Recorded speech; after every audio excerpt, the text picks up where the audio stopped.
Learn to love your belly before you begin exploring your butt. Thank you. Give you some pointers, help you out with the transition to wingsuiting. As far as things you're looking for, elliptical canopies are a bad idea. They're hard enough to open on a regular jump. On a wingsuit jump, body position is even harder to maintain stable. You get line twists, you wind up chopping. So semi-elliptical canopies, square canopies, lighter wing loadings. For students going through our school, we ask you to stay at 1.3 or below. We've got rental canopies for people that got bigger, so they can get smaller canopies. PUDs are generally a bad idea. So just to clarify, he means pull-out deployment systems Yes. as opposed to... Yes, so, okay, yeah. So, pull out. throw out as By opposed PUD, to- I mean okay. pull out. So if you've got a direct pull on your pin, it's a bad idea in a wingsuit. The reason, we've got a huge burble. So if you're thinking about wingsuiting and you have a PUD system, either borrow someone else's bridle that you can use for it, come talk to us. We've got some bridles, D-bags and stuff we can hook you up with. But with a pull-out system, you're not going to be able to get it far enough out. You may wind up with a pilot shoot in tow because it gets stuck in your burble. Are the bridles generally longer also? Because of the bigger You burble? can use longer bridles, it's not necessary. I've jumped big suits with a shorter bridle and it works just fine if you use a bit of proper technique. Longer bridles make it a lot easier. We also recommend AEDs, helmets, and audibles. Free fall's a lot longer. You can get a little disoriented. Once that timer goes off and you hit your 60 seconds and you think to yourself, okay, free fall's over, you look at your altimeter, you're at 8,000 feet. It doesn't really reset in your mind, and it's very easy at that point to just keep on flying, looking at the terrain, and lose track of where you are, so an audible's a great idea. AEDs, if you should happen to hit the tail, which hopefully you won't, AED could save your life. What about RSLs? RSLs, good question. There are a lot of people out there that will tell you an RSL is a bad idea in a wingsuit, because if you get into a flat spin and have to deploy your main and it gets line twists and you cut away and go to your reserve, you'll have line twists. Well, guess what? RSL will get you a reserve out. Line twists or not, you've got a reserve over your head. With a wingsuit with the wings that can cover cutaway handles, cover reserve handles, you want to have something that'll get it out. So use an RSL if you have it. It's a great tool. All sorts of different types of suits. It's a great idea to have a mud flap or a chest-mounted altimeter. It's kind of hard to look out at your hand when it's way back here behind you, so having something on your chest works really great. Wingsuits. Our leg straps are hidden. Some of the newer wingsuits hide the chest straps too. So when you're gearing up, make doubly sure all your stuff is on and secure. And ask your buddy, hey, did you actually put your leg straps on? And even if you're not jumping wingsuits, when you see wingsuiters, go up to them and ask them, hey, are your leg straps on? Just check. Everybody who wingsuits forgets their leg straps at one point or another. Usually you realize it once you shrug the rig up onto your shoulders and start zipping up and it feels weird. But people have gotten on the plane with their leg straps off before. It's happened here at Elsinore last year, in 2011. Luckily, it was caught due to a gear check on the plane before exit, and the guy didn't fall out of his suit when he deployed. Crew guys exit last, then wingsuits. Well, exit right before crew. Make sure you're talking to each other beforehand. If there's multiple groups of wingsuiters, talk to each other, figure out what order beforehand, just like everybody else determines exit order. Figure that out before you board. Yeah. Talk about tracking groups of wingsuits on the same load. Yeah, I'm going to mention that in a Okay, second. cool.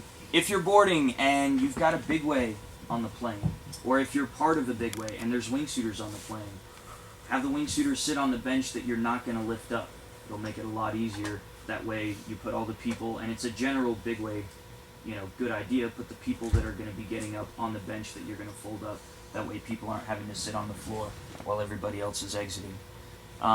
We have trouble with straddle benches, so if we get straddle benches in the caravan, please just, be appreciative of the fact we can't actually straddle a bench with a tail between our legs, so we've got to sit sideways. It'll make it a little more cramped.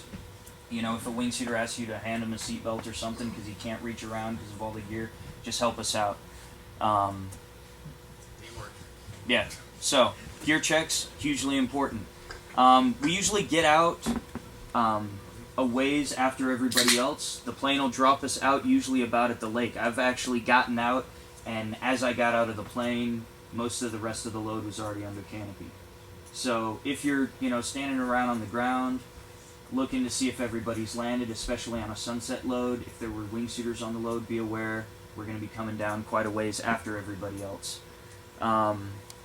If you are a wingsuit and you're waiting to get out, the pilots sometimes power up the plane to get us down real quick.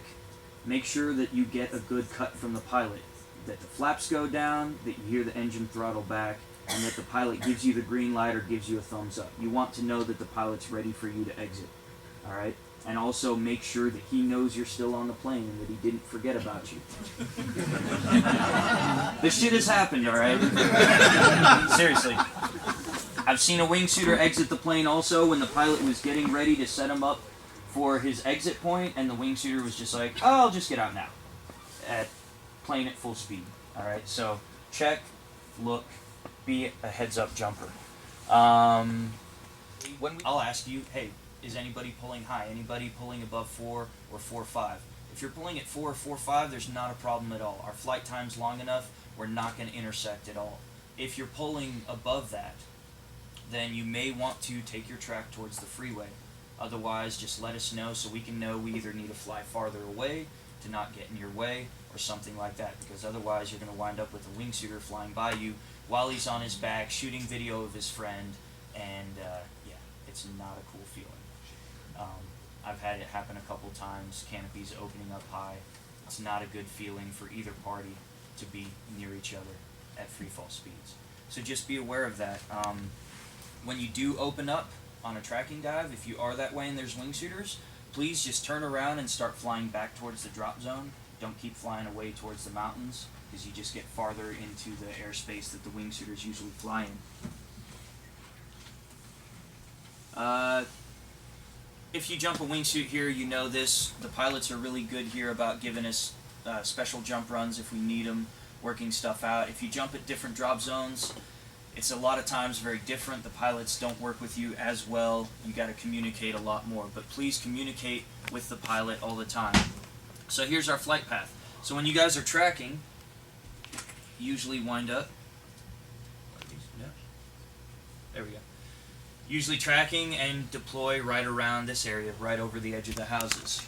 When we fly multiple wingsuit groups, we'll usually get the plane to turn at 90, and we'll just exit the groups and make sure each group is flying its own lane. We try to not do any more than 3 lanes of wingsuiters, and making sure that we each have clear airspace horizontally and vertically.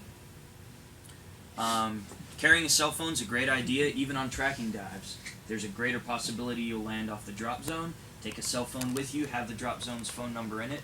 If you land off, give them a call, let them know where you are, let them know that you're alive and you're safe. Saves everybody a lot of worry, and you get back to the drop zone a lot sooner. You shouldn't be landing off in a wingsuit because you can fly, alright? There's no such thing as a bad spot in a wingsuit. If the spot is so bad that you can't fly back in a wingsuit, then you're like 5 miles from the drop zone, and why the hell are you getting out of the airplane? Alright? So Downtown San Diego. Alright, they happen sometimes. They happen. I've landed off, alright? One way it happens, you've got the leader back flying, everybody else is chasing them, no one's looking at where you're flying, But, seriously guys, please don't land off on the drop zone. We've got enough stuff going on without chasing wingsuiters down left and right. And, just a general rule, land on the drop zone. We've got a huge drop zone, so make it back, land here, everybody is a lot more happy. So, as far as safety, don't fly 180 degrees. When you're flying down, don't turn around and start flying back. We're flying at 100 miles an hour forward speed. That's 200 miles an hour closing speed if you're flying at each other. That's non-survivable. So, keep separation. Don't buzz canopies. There is a rule here at Elsinore that we are not allowed to buzz canopies, and that is any canopy. Tandem canopies, sport canopies, your buddy's canopy. We do not do flybys. It's dangerous. It can be done safely, but we're talking about multi-thousand top of the world people, and no one here is one of them, myself included. So, do not do it. If you want to do a rodeo, I love having people ride me. Yes. Yes. Anybody. Oh! If you want to go for a ride, just come find me, let me know. He does not It's a great discriminate. way. The only requirement here at Elsinore is that you have 50 skydives. Reason for that, there's a little bit of a higher chance of off landing. Stuff's a little bit different. You're touching other people's gear. So, we want you to have a little bit of a greater awareness of what's going on. But there's no BSR, that's just a local rule here. Use common sense. If you're going to rodeo someone, ask them about their wingsuit experience. If it's a guy with 25 wingsuit jumps, probably not the greatest idea to go for a ride on him. Find someone who's got a little bit of experience, preferably who's done a rodeo or two before. Or somebody Go named out, Joel. have some fun. Or Joel. Find me. We'll go for a ride. Alright? So, a couple last things, specifics to Skydive Elsinore. If you're jumping out of the otter, we're allowed to do any kind of standard wingsuit exits. Floating outside the plane, hopping out from inside, running exits, gainer exits. If we are jumping the caravan, you have to be doing a sitting exit, butt and feet on the floor, or a kneeling, knees and feet on the floor. So, if you don't know what those are, find me. Basically, you're sitting on the floor and you're rolling out. You're not jumping out, you're not shoving out. 5 to 6 more that we haven't been able to confirm. Alright, it's happening. People are being done. People are opening up as they leave the plane, people are hitting the plane. We've had tails ripped off of aircraft, broken legs, fatalities. No fatalities last year, thank God, but, stuff's happening. So please, stay closed up. Do not jump up as you leave the plane. Just fall out nice and safely, keeping everything shut down. How many of those result in unconsciousness today, just out of those 11? Actually, all of those, the people were conscious. It was broken arms and broken legs, but we didn't have any head strikes. Otherwise, we probably would have had a fatality. So we fly to the west. We land at the swoop pond. All the swoopers are down, so we're out of everybody's way. We use standard landing patterns. If you're flying a wingsuit, if you're going to perform a hook turn, and I don't recommend it because you got so much drag in a wingsuit, it's not really going to work that well. Trust me, I've tried it. What does it feel like?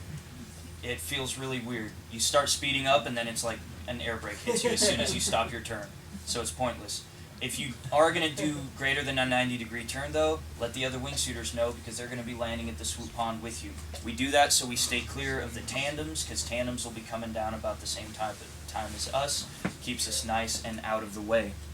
If you're visiting, come find me, Tom, any of the other coaches. We'll give you a brief on what's going on here. Don't land off. Don't fly by canopies. And do not use base pouches or shrivel pouches. If you don't know what it is, then you don't need to know. It's a base-specific thing. We don't allow them. If you want to know why, come and find me, and I'll talk to you that. If you want to start wingsuiting soon, get really good at belly flying, play around with some free flying, get comfortable with flying your body in the air, go tracking, learn how to navigate, all that good stuff. Love your belly. Exploring your butt. Yeah. That is not my quote.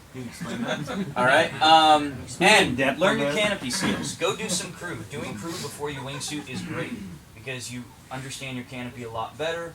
You're more comfortable with everything once you actually do put that wingsuit on and you have a malfunction when your arms are zipped into a straitjacket. Can I? Structured wingsuit schools that I've seen across the country. Take advantage of it. I have a question.